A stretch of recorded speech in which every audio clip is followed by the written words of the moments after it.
Thanks to everyone who have subscribed. If you have not, please do. And thanks for coming out here. I really appreciate you. Fear of Wike in PDP grows. Hello, everybody. Very warm, big welcome. Thank you so much for coming out here. We really appreciate you. God bless you. Thank you so much for your huge and continuous support. Please don't forget to give us a thumbs up. Please subscribe if this is your first time. We really sincerely appreciate you. God bless you. Let's carry on with the news and get all the details. Fear of Wike in PDP grows. The fear of Governor Newsom Wike, the governor of Rivers State, appears to be the beginning of wisdom in the People Democratic Party, PDP. He has three things going for him. His associated Uche Secondus is the national chairman of the party. For this reason, he is believed to be in control of the party.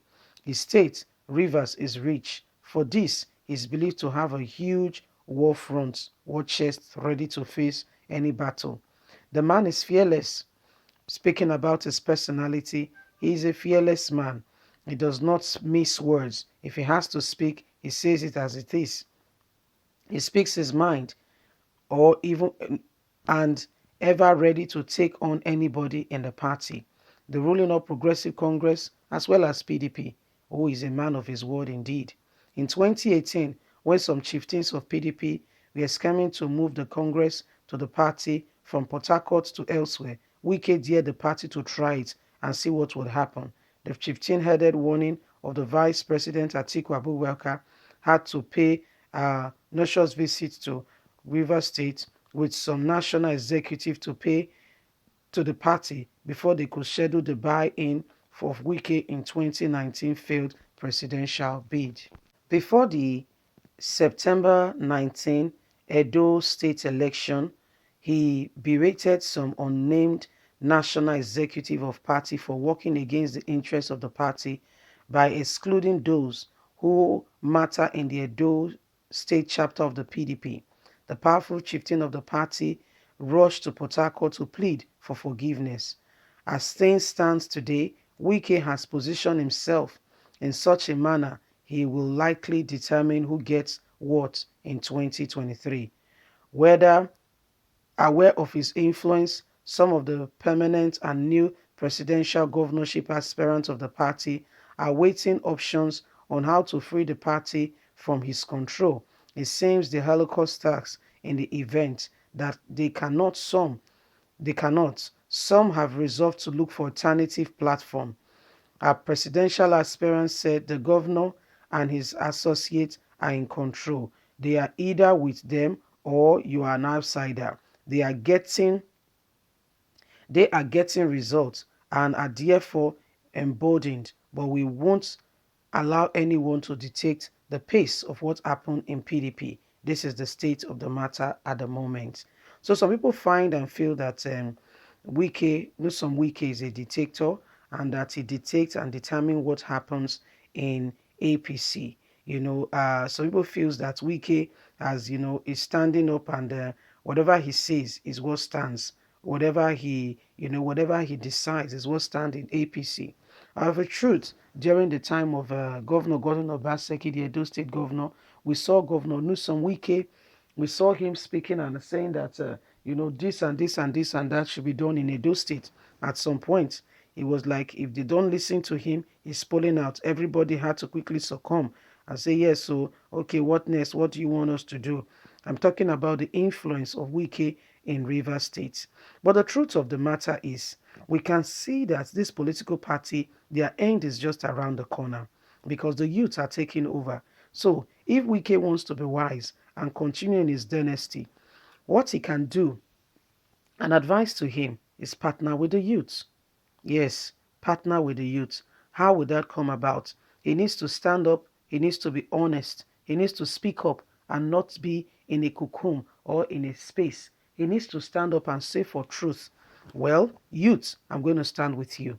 We all saw what happened at the beginning of NSAS when he declared that in Rivers State they should not gather. The very next day he thought about it and he was there in the forefront speaking with the youth, and people supported him and said, yes, he's one of the governors who was speaking for the youth. So what he can do again We know that the federal government is so scared of the formation of the youth. And so they've gone, first of all, after bank accounts, seizing of passports, and what have you. But the truth of the matter is, if any of these elderly ones will be wise to have a formation with the youth, have meetings with the youth, encourage them to get into politics, you will remain, I'm not saying a godfather, you remain a father. What I mean by that is we all need the old and the new. We all need the father and the son. Why? They both bring different things to the table that is tenable, that is achievable, that is reliable, that can move any state or company or people forward. The truth of the matter is the old has got the experience. Like it or not, it stays with them.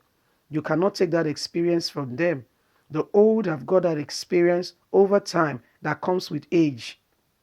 So it is important that the old gets, that support. It is important that then the new has got an edge of today cutting edge technology. What is going on? How can we facilitate? Oh, these are the way to do it. Instead of going through then the same rigorous method, there is a simpler and a shorter way. But is Nigerian government ready to take on board the advice and the leadership and the true ideas of the youth? No. No, your grandfather wants ever to stay in position. Talking about Muhammadu Buhari, he's not ready to give up the game anytime soon. He's ready to stay there forever and ever. In fact, he's not ready to even move an inch. He's ready to stay in that position. He's ready to stay there. He does not want anything to distort it. Even the North is a pity and a shame that in this country, religion, tribalism, nepotism has covered the face of the people to the true patriotism and rights of the people. Instead of the North to come together and say, what is Buhari not doing well? We're not talking about that. We're not fighting the person of Buhari. We are fighting injustice, fighting corruption, fighting evil in our community. And so all we are saying is everybody come on board. The North, the South, the East, the West, come on board. That is the only way we can demand change from this government. If every one of us continue to romance and wallow around them because we're having a few change, don't forget that when you have an emergency, that same hospital that is not equipped is where you will go to and die. If you get there and there is no facilities for emergency attending to anybody. That same road that is a death trap, if you get an accident there, you die because the roads are not in place. So why not everybody come on board and let's make Nigeria a better place for everybody? Leave us a comment. God bless you. Bye for now.